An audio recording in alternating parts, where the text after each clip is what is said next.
এগুলোকে খুব কড়াভাবে এটা যাতে দেখা হয় সেটা বলা হলো। এবং এই কর্পোরেশনের মধ্যে স্কুলগুলো কর্পোরেশনের বাইরেও আছে, ডিস্ট্রিক্ট ম্যাজিস্ট্রেটদের সাহায্য নিয়ে এই মিটিংগুলোতে আমরা পুরসভা থেকেও থাকি।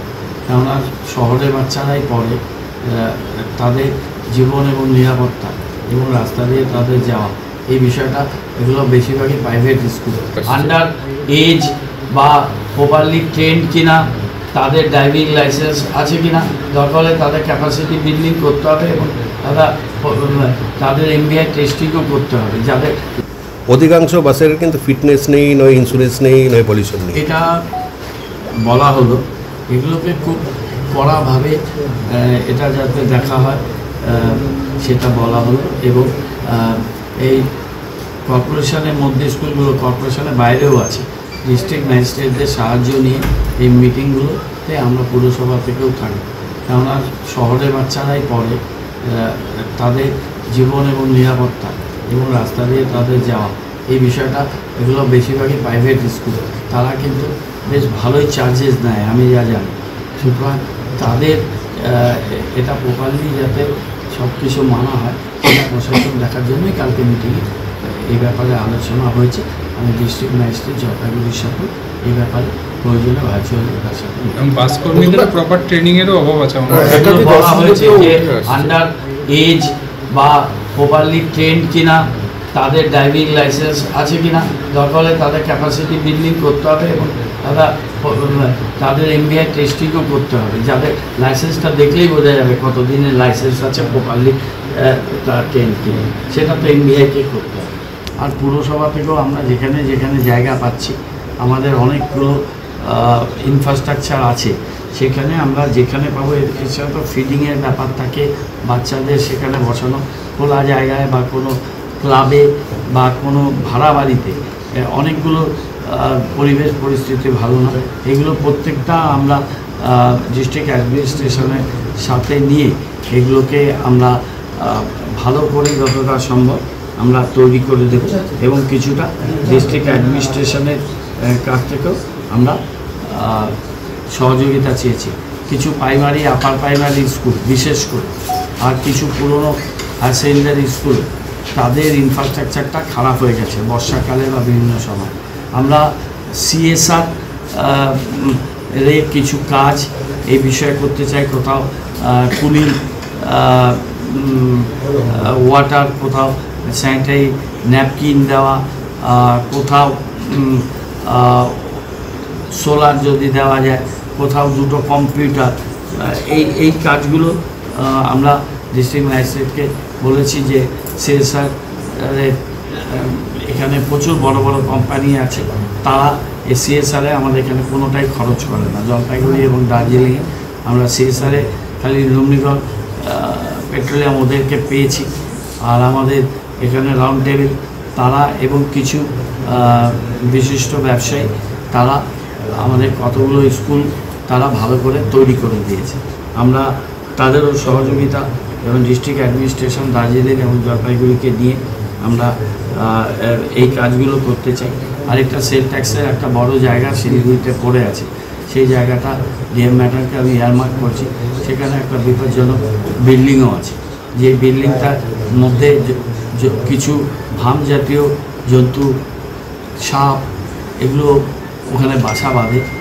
আমরা এক দুবার পরিষ্কার করেছি, কিন্তু বিল্ডিংটাও খুব বিপজ্জনক অবস্থায় আছে। সেটা আমরা একটা প্রপারলি এনকোয়ারি করে ডিস্ট্রিক্ট ম্যাজিস্ট্রেটকে একটা যথাযথ ব্যবস্থা নেওয়ার জন্য আমরা কালকে বলেছি।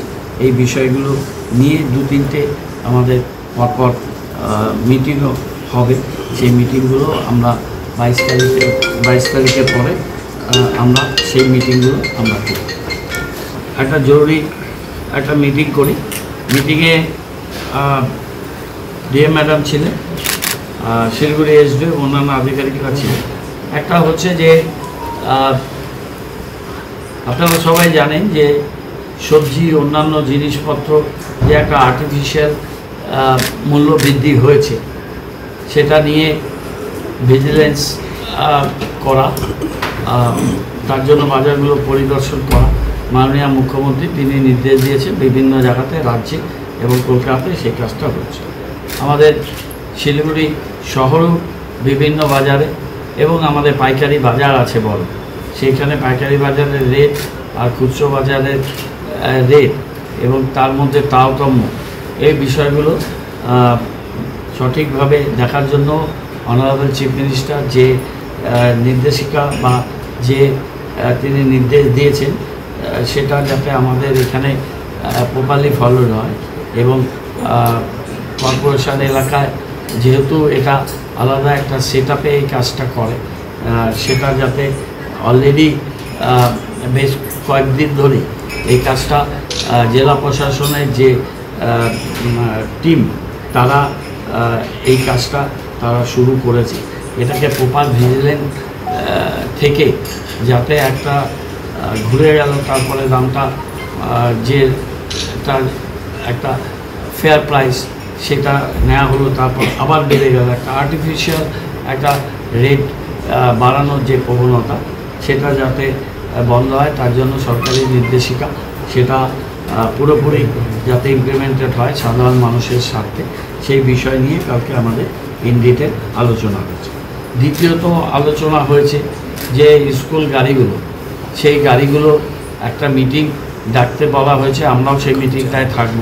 সেই মিটিংয়ে আরটিও, এআরটিও, এনভিআর, পুলিশ প্রশাসন থাকবো, যে স্কুলের গাড়িগুলো যাতে রাশ ড্রাইভিং না হয়, তারা বিধি মেনে চলে এবং গাড়িগুলোর ফিটনেস, ইন্স্যুরেন্স, অন্যান্য বিষয়গুলো সেটা যাতে সঠিকভাবে নিরূপিত হয় সেটা, এবং দু একটা অ্যাম্বুলেন্স দেখা গেছে যে ফিটনেস ফেল, অন্যান্য বিষয়গুলো ফেল, সেগুলোকে ভালোভাবে, এটা তো আমরা পুরসভা করতে পারবো না, কিন্তু কালকে এই মিটিংয়ে আলোচনা হয়েছে।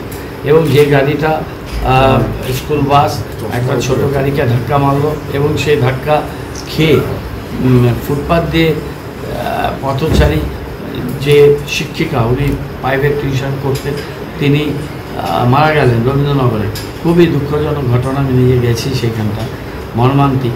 সেইখানে যাতে প্রপারলি এটা বিচার হয়, আমরা কর্পোরেশন থেকেও কমিশনার শিলিগুড়ি পুলিশকে একটা চিঠি দিয়েছি। সেই গাড়িটা যে স্কুলের গাড়ি সেটা পুঙ্খানুপুঙ্খভাবে দেখা এবং অ্যাক্সিডেন্টের বিষয়টা যাতে একটা প্রপারলি ইম্পার্শিয়াল একটা এনকোয়ারি হয় এবং আইনের বিধান মেনে প্রতিকার